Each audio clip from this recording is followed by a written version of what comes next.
state your name. I just woke up from a coma.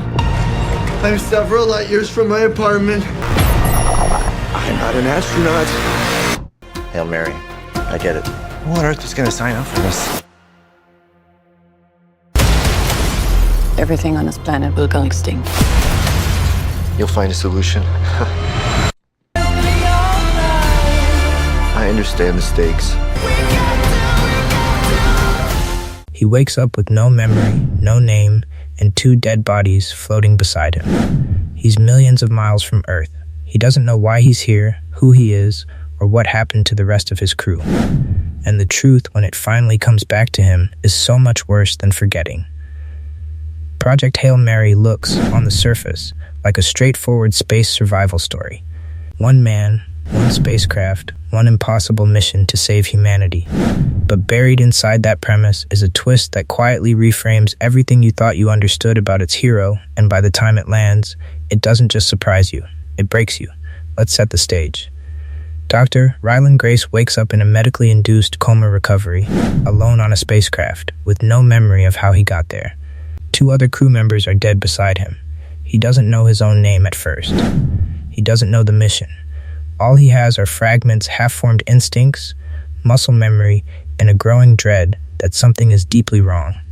The reason the sun is dying is astrophage, a microscopic alien organism quietly feeding on solar radiation, not just from our star, but from every star in the galaxy.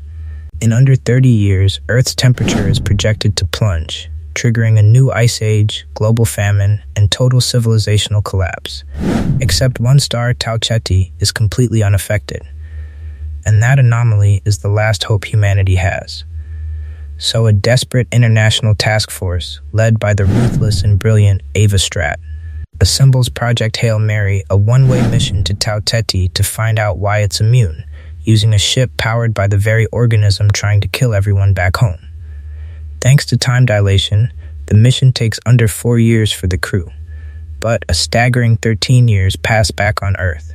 There is no version of this trip where the astronauts simply go home and pick up their lives. Here's where the story starts pulling the floor out from under you.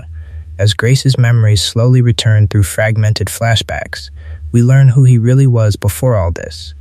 Not a hardened astronaut, not a hero, but an unremarkable middle school science teacher.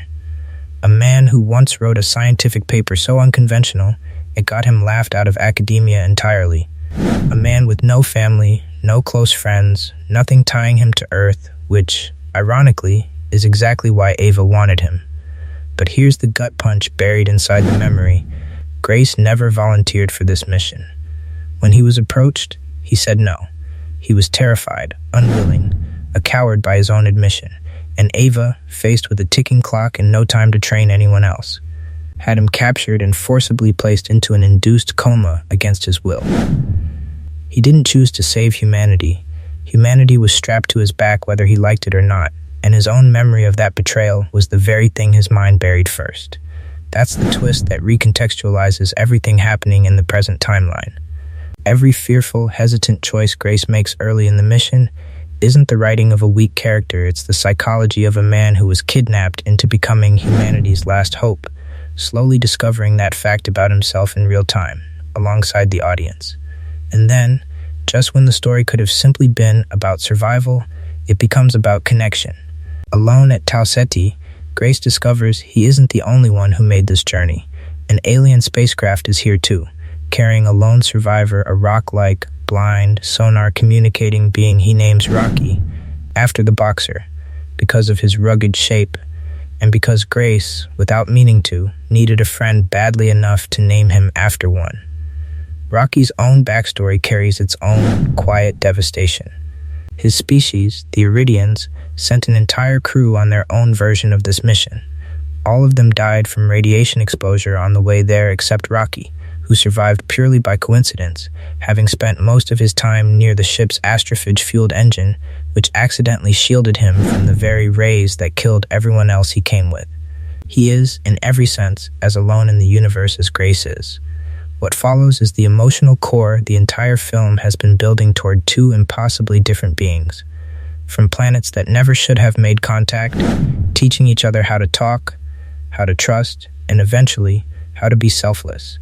Together, they discover the true cause of the sun-eating organism, risk their lives collecting a sample of the one thing capable of stopping it, and in the process, Rocky nearly dies saving Grace when their ship spirals out of control. But the real gut punch is still coming. As the two prepare to finally go their separate ways, Grace back toward Earth, Rocky back toward his dying homeworld, a horrifying discovery changes everything. The organism they've been using to save both planets has started evolving, breaking free of its containment. Grace can stop his own from escaping. Rocky cannot, which means Rocky is about to be stranded, starving, drifting in space, with no way to fuel his ship home, dooming not just himself, but his entire species. And here's where the twist fully lands, where the film's title stops being about a spacecraft and starts being about a choice. Grace has fuel, enough to get himself home to Earth, to the life he never got the chance to live, to any hope of ever seeing another human being again. Or he can give that fuel to Rocky, dooming himself to a life he will spend entirely with an alien, on an alien world, never setting foot on Earth again. The man who once said no to this mission, who had to be kidnapped and forced into becoming a hero, chooses, this time entirely on his own, to give it all up for his friend. It's the same decision, mirrored and inverted. The coward who once refused to sacrifice his life for people he'd never met becomes the man who willingly sacrifices everything for one being he has come to love. That is the twist. Not an alien invasion, not a hidden villain, not a secret conspiracy. The twist is Grace himself, quietly transforming from someone who ran from responsibility into someone who runs toward it, without hesitation, the moment it's for someone he actually cares about. The final gut-wrenching detail is what Grace never gets to know.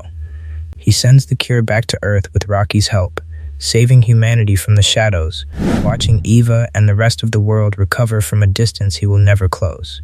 Years later, from the surface of an alien planet, in a biodome built just for him, he'll learn only that Earth's sun has returned to its natural light. He'll never know how many people survived. He'll never know what happened to anyone he used to know. He simply knows that it worked, and he chooses to stay anyway. That's the twist that breaks people.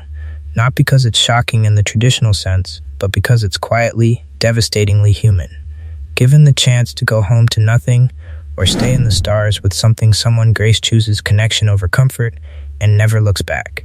That's the twist behind Project Hail Mary, the reveal that turns a survival story into one of the most quietly devastating friendship stories in modern sci-fi. If this one hit you like it hit us, hit subscribe and stick around for more story explainers just like this one. Drop a comment telling us if you'd have made the same choice as Grace. And if you want another ending that'll wreck you just as hard, click the video on your screen right now and watch more videos with us.